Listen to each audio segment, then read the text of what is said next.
오늘도 이 새벽에 주님의 전을 아신 분들을 주님의 크신 평강이 함께 하시기를 소망합니다. 오늘 우리가 함께 묵상할 말씀은 출애굽기 8장 말씀입니다. 어제 읽었던 출애굽기 7장 말씀에서는 나일 강이 피로 변하는 재앙을 겪었음에도 불구하고 바로의 마음은 여전히 완악했습니다. 인간의 고집과 욕망이 얼마나 질기고 단단한지를 우리에게 보여주고 있습니다. 그리고 오늘은 그 완악한 마음을 향해 두 번째, 세 번째, 네 번째 재앙을 연이어 보내십니다. 오늘 본문에 등장하는 개구리, 이, 파리 재앙은 세상의 우상을 깨뜨리시고 또한 하나님의 백성을 세상의 한복판에서 어떻게 구별해 내시는지를 우리에게 보여주고 있는 하나님의 말씀입니다. 가장 먼저 등장하는 이 개구리 재앙을 한번 함께 보겠습니다. 하나님께서 이 아론의 지팡이를 통하여서 강과 운하에서 개구리가 무수히 올라오게 하십니다. 우리가 개구리 그러면은 징그럽고 때로는 혐오스러운 동물이다라고 생각할 수 있겠지만 이 당시 애국 사람들에게 이 개구리는 그러한 혐오스러운 동물이 아니었습니다. 오히려 개구리는 그들에게 복을 가져다 주는 존재였다라는 것입니다. 그래서 하나님께서는 그들이 그토록 좋아하고 숭배했던 개구리를 통해서 치시는 것입니다. 개구리가 침실에, 침상 위에, 화덕에, 떡반죽 그릇에 들어갑니다. 이것은 그들이 하나님보다 더 사랑하고 의지했던 풍요의 상징이 도를 넘어서자 이제는 감당할 수 없는 고통과 혐오가 되어 버린 것입니다. 침실은 어떤 곳인가요? 가장 사적인 공간입니다. 그리고 화덕과 떡받주 그릇은 매일의 양식을 만드는 생존의 현장이다라는 것입니다. 이것처럼 우상은 멀리 있는 것이 아닙니다. 하나님보다 더 의지하는 물질, 하나님보다 더 사랑하는 자녀, 하나님보다 더 집착하는 성공, 바로 이러한 모든 것들이 하나님께서 정하신 그 질서를 넘어서는 그 순간, 바로 그것은 우리의 삶의 내밀한 평안을 깨트리는 바로 이러한 개구리 떼가 되어버린다라는 것을 우리에게 일깨워주고 있는 것입니다. 우리가 꽉 쥐고 있었던 그러한 세상의 복도 오히려 이제는 우리의 숨을 막히게 하는 것들로 변할 수 있다라는 것입니다. 하나님은 이걸 통해서 오직 나를 의지해라 라는 것, 또 하나님의 다스림 가운데에 살아가라 라고 하는 것을 오늘 우리에게 말씀해 주고 있습니다. 이러한 괴로운 가운데에 바로가 모세를 부릅니다. 그리고 기도를 부탁하고 이때 모세가 묻습니다. 그렇다면 언제 이 개구리를 떠나기를 원하십니까? 라고 묻습니다. 그렇다면 대부분의 많은 사람들은 바로 즉시 당장 이 수많은 개구리떼를 없애달라고 요청합니다. 그런데 10절 말씀에 보면 바로는 이렇게 대답을 합니다.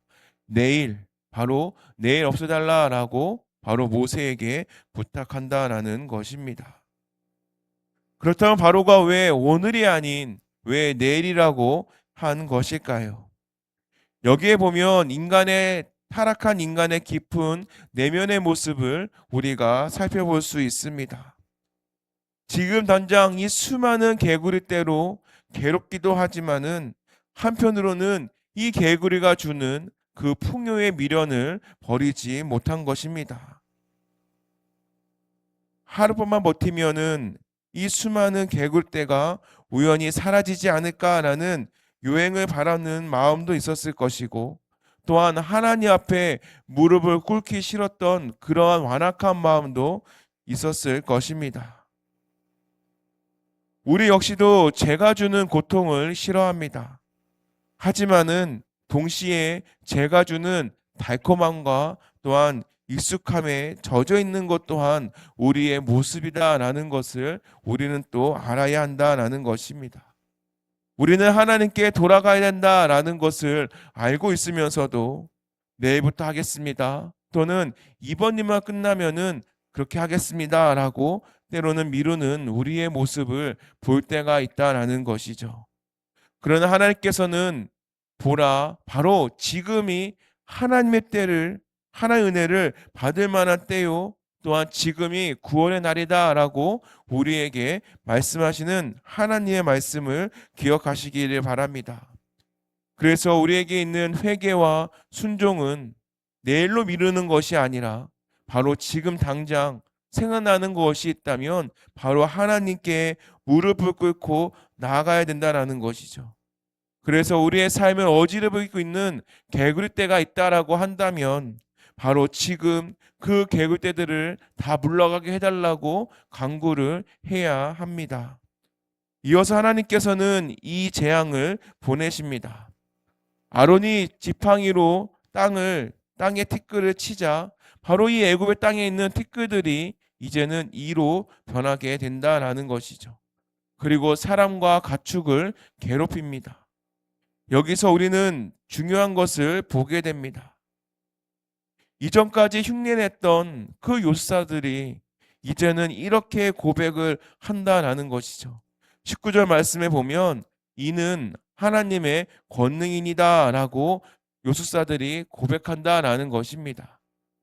요사들이 깨달은 것은 인간의 기술과 속임수로 흉내낼 수 없는 것, 바로 생명을 창조하고 다스리는 영역은 오직 하나님밖에는 없다라는 것을 이 요사들도 인정을 했다라는 것입니다. 그런데 그 표현이 보면 하나님의 손이다라는 것입니다. 온 세상을 뒤덮어서 애굽을 공포로 몰아넣었던 이 엄청난 재앙도 전능하신 하나님께서는 그 손 하나만으로도 이 모든 것들을 다 행하실 수 있는 바로 위대한 하나님이심을 우리에게 보여주는 것입니다. 우리들은 문제 앞에 서면 그 문제가 우리의 삶 가운데에 태산처럼 크게 느껴질 때가 참으로 많습니다. 그리고 도저히 해결할 수 없을 것 같아 밤잠을 설치고 그리고 염려가 가득한 우리의 모습이다라는 것이죠. 그러나 우리가 겪고 있는 이러한 인생의 험한 그러한 시간 가운데서도 하나님의 손으로 그 능력 가운데 임하신다면 그 문제는 결코 크지 않다라는 것입니다.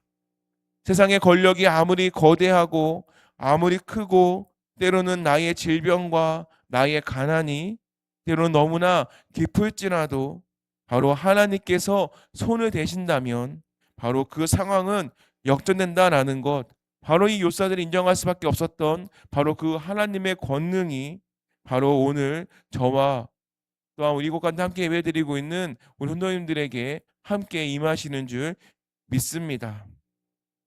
마지막으로 이제 파리의 재앙이 임할 때에 하나님께서는 아주 놀라운 일을 행하십니다.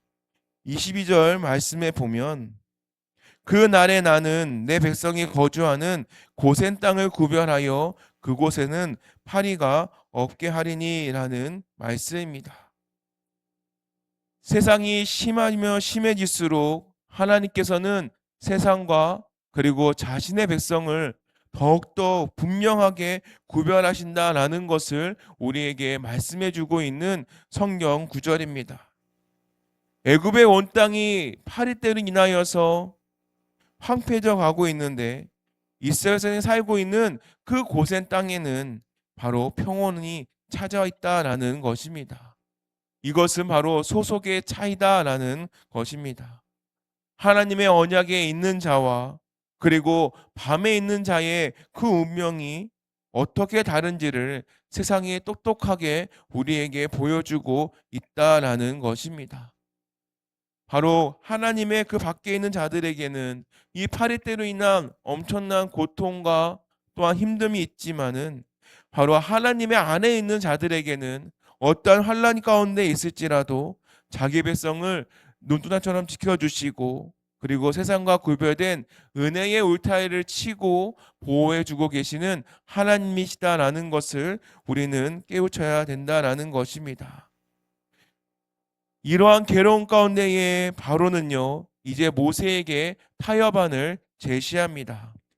25절 말씀에 보면 바로가 모세와 아론을 불러 이르되 너희는 가서 이 땅에서 너희 하나님께 제사를 드리라라고 말합니다.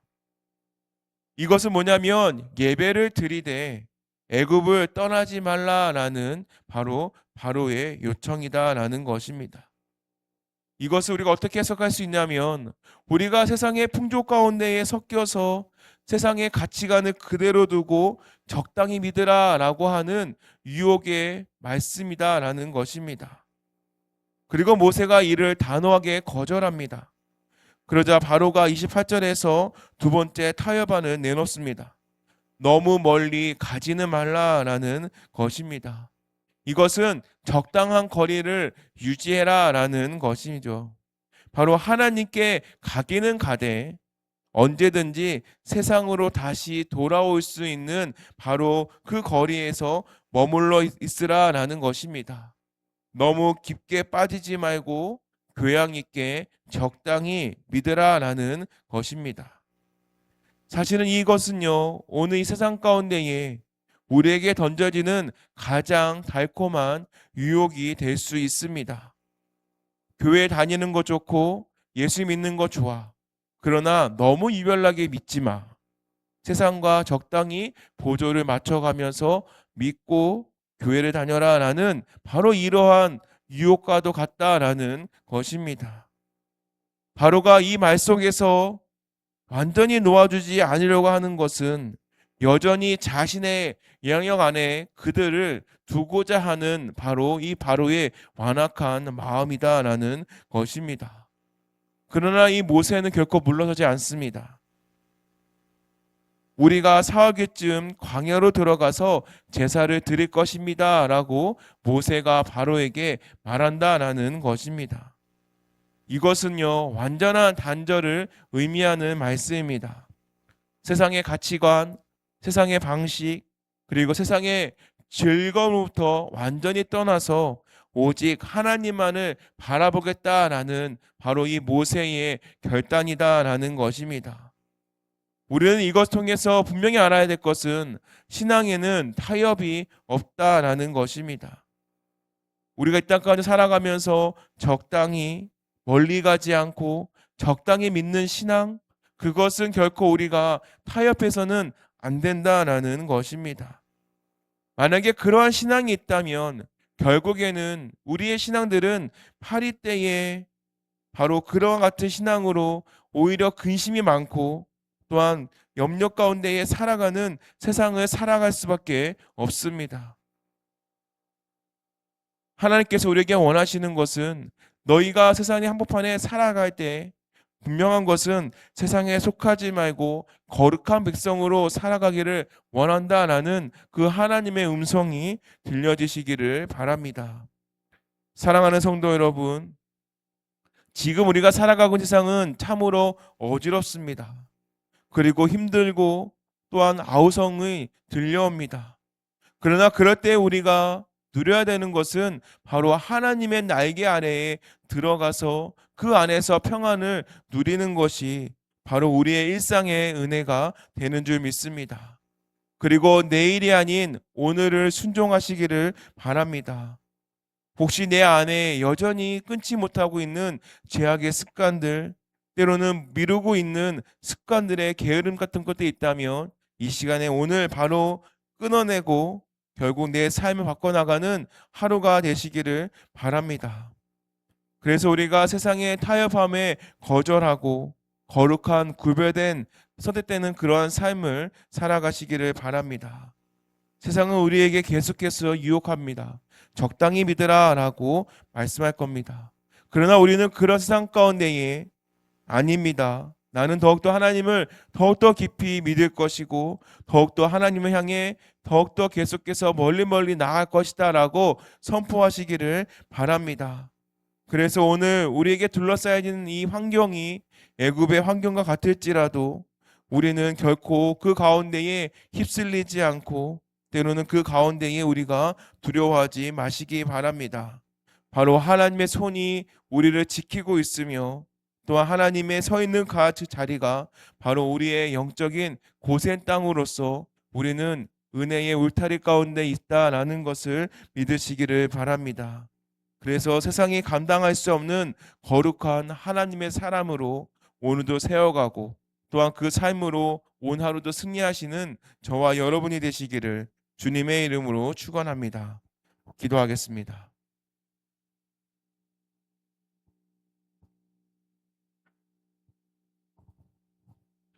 거룩하신 하나님, 오늘 이 아침에 출애굽기 8장의 말씀을 통하여 우리의 신앙을 다시 한번 더 정직하게 비추게 하시니 감사합니다. 개굴 때처럼 우리의 삶을 어지럽히는 죄와 집착과 미루고 싶었던 습관들 앞에서 우리는 종종 내일을 말하며 순종을 뒤로 미루었음을 고백합니다. 주님, 바로 지금 이때가 하나님의 은혜 받을 때임을 깨닫게 하여 주시고 더 이상의 타협인 것이 아니라 또한 오늘도 주님 앞으로 더욱더 나아가는 시간 되도록 인도하여 주옵소서. 세상이 주는 평안함과 익숙함보다도 하나님의 거룩하심을 선택할 수 있는 용기를 우리에게 허락하여 주시옵소서. 하나님, 티끌이 이가 되는 재앙 앞에서 율사들이 하나님의 손을 인정했던 것처럼 우리의 삶 속에서도 하나님의 권능을 믿음으로 고백하게 하여 주옵소서. 우리가 감당할 수 없다고 여겼던 문제들, 밤잠을 설치게 했던 염려와 두려움이 하나님의 그 능력 앞에서는 아무것도 아님을 고백하게 하여 주시고 세상과의 타협이 아닌 온전한 순종으로 나아가게 하여 주옵소서. 고센 땅을 구별하신 하나님께서 오늘도 주의 백성들을 구별하여 지키신다라는 그 사실이 오늘 우리의 삶 가운데에 평안과 담대함이 되게 하여 주시옵소서. 하나님, 이 시간 주 앞에 나오며 드려진 예물을 기쁘게 받아 주옵소서. 범사에 감사합니다. 자녀들 믿음의 가정으로 세워 주옵소서. 한결같은 믿음으로 나아가는 가정 되게 하옵소서. 사랑의 언어가 가득하게 하옵소서. 하나님, 다시 한 번 더 이 드려지는 물질이 하나님 우리의 삶과 시간에 드려지는 물질임을 올려드리며 또한 한 자 한 자 올려드리는 기도 제목이 하나님 앞에 올려드리는 나의 신앙의 고백임을 다시 한번 올려드리오니 하나님 더 온전한 신앙으로 세워져갈 수 있도록 주님께서 인도하여 주옵소서. 또한 이 드리는 손길마다 타협이 없는 거룩과 순종의 열매가 맺히게 하여 주시고 또한 하나님께 속한 거룩한 제사로 날마다 드려지게 하여 주시옵소서.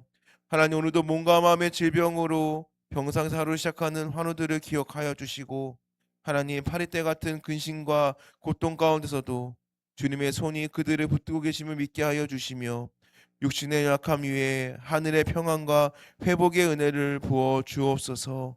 또한 치료의 과정 가운데 있는 환우들에게도 하나님 지치지 않게 하여 주시고 샘을 주시고 또 이를 통하여서 능히 병마를 싸워 이기며 회복하여 오직 하나님을 예배하며 하나님의 영광을 드러내는 삶이 되도록 인도하여 주시옵소서. 이제는 내일이 아니라 오늘 순종하도록 부르시는 우리 주 예수 그리스도의 크신 은혜와 자기 백성을 고센 땅처럼 구별하여 지켜주시는 하나님 아버지의 넓고 크신 사랑하심과 타협이 없는 거룩으로 인도하시며 하나님의 손으로 우리의 삶을 붙들어 주시는 성령님의 함께하심이 세상과 구별된 은혜의 길을 선택하며 살아가기 결단하는 이곳 함께 예배드리고 있는 신남의 모든 성도들과 그들의 직장과 또한 그들의 가정과 또한 자녀와 삶의 모든 자리 위에 이제부터 영원토록 함께 하시기를 간절히 축원하옵나이다. 아멘. 이 시간 함께 기도할 때에 회개와 순종을 내일로 미루지 않고 오늘 즉시 결단하며 하나님께 더 깊이 나아가도록 또한 세상의 타협안을 거절하여 환난 중에도 고센 땅의 은혜를 누리며 거룩한 삶을 살아갈 수 있도록 또 우리가 가지고 나온 개인의 기도 제목과 또 우리 신남의 환우들을 위해서 그 이름을 불러가며 이 시간 함께 기도하겠습니다.